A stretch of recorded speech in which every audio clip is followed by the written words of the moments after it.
I'm Tinny from minibulldesign, and this afternoon I'm out here in the factory and I'm working on a prototype. Everybody loves a prototype. Everybody wants one. So let's look at this one a little closer. I don't usually do this with prototypes, but I'm going to bring the camera in and we'll get a fairly close look at this one. It's kind of unique. It's kind of cool. I don't know that it has any advantages over my other stove, but I'm sure you guys will give me your opinion on it. Okay, let me pull get stuff back out of the way. I've been boiling water with it. Now the nipple is down here underneath. Hose comes through from the outside, yeah. And the legs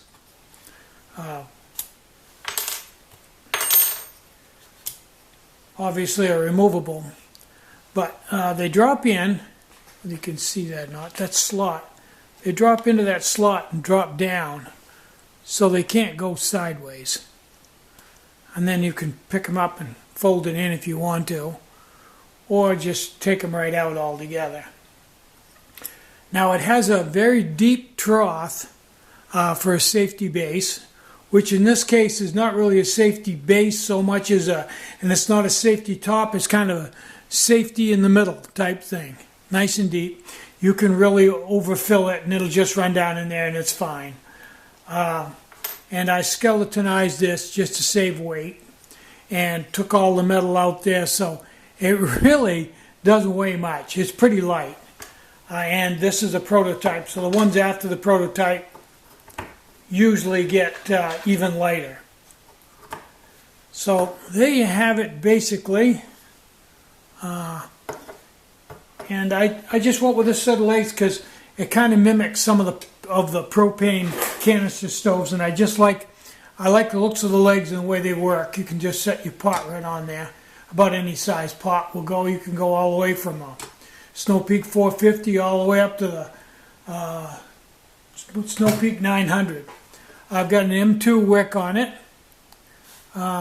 Just kind of a cool little stove. I can't really explain. Let me move back here. I can't really explain why, but this stove is just a warm and fuzzy, fun stove to use, more so than a lot of my other stoves. I haven't really put my finger on it yet. It's extremely user-friendly and stable, and it's pretty lightweight. It's just a standard heat like any M2, nothing special there. Got kind of a unique storage area for the hose in the bottom, but I like it. It's a nice stove. I just you can swing the legs around if you want to, and I may make those legs so that they lock so they can't come out at all. Just kind of cool. One of many prototypes I'm working on, and I don't know that that'll be in the store or not. Now, on another subject, the Cuban fiber tarp I had, somebody bought that. Somebody emailed me and asked me if I'd be willing to sell it. And I did. I did sell it for what I thought was a pretty fair price, although they are extremely expensive. And I took the money and put just a little bit more with it and bought a War Bonnet Cloudburst tarp. It's a big one, which is significantly heavier than the Cuban fiber, but just for me, using bridge hammocks and Cuban fiber tarps are not real close friends. And the reason why is the bridge hammocks, when you set them, they swing around. The spreader bars tend to poke holes through Cuban fiber tarps. Cuban fiber tarps don't take a lot of punishment, and bridge hammocks have the ends of their spreader bars, and Shug, I think, punched a hole through his Cuban fiber tarp with a bridge hammock. Just part of the deal. And it wasn't really cut correctly to work well with the Ridge Runner, and this Cloudburst that is designed, that's the one they recommend for the Ridge Runner. So That's probably the one that is the one I'm going to use. And I like a big tarp. I'm a fanatic about big tarps. Not only will a tarp be big enough to completely cover everything with room to cook, but the spindrift, if there's any wind that blows any water underneath the tarp, the spindrift will stop it so it doesn't get to my down underquilt or down sleeping bag. I'm kind of a fanatic about that. And I got to tell you, laying inside of the spindrift, reading, as I finished the Through Hiker book, laying in the spindrift, laying there reading. Some of it I read in bed with one of my LED lights, and I thoroughly enjoyed reading that book in the spindrift and with the LED light. So I would imagine that probably next time I go on a hike, I'll probably take a book with me. I know a lot of people do. And in the evening, if I can't sleep, I'll just lay there and read, which is kind of nice, especially when you're all closed in and warm and cozy in your sleeping bag with a good light. It's kind of fun, kind of a newfound hobby of mine. So I did that proto thing this time. I took my drawer, and there was a lot of high-end stoves in the drawer, prototypes. And I really couldn't figure any way to break them up and have everybody be happy with like 6 different prototype kits, because it didn't lend itself to breaking up into a 6. So I just sold the whole thing for what I'd sell 6 small boxes for. And I did sell it right away. Thank you, David. I shipped that out this morning. Put it in the mailbox. You should have it soon. Cool beans. I really appreciate everybody buying everything I put on the website. Somebody finds a home for it. I really appreciate that. That's nice. And usually it's a cult member, which is even cooler. Now, I don't know what I'm going to do with this, whether I'm going to put it on the site as a one-of-a-kind thing, because the next one I make won't look anything like this.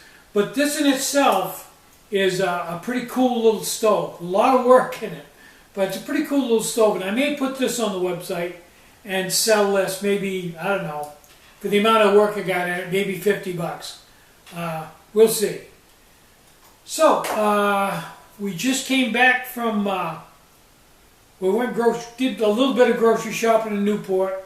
This morning we went all over the countryside going to yard sales. I bought a set at a yard sale. I bought a set of hockey shin pads. Let's take a look at them.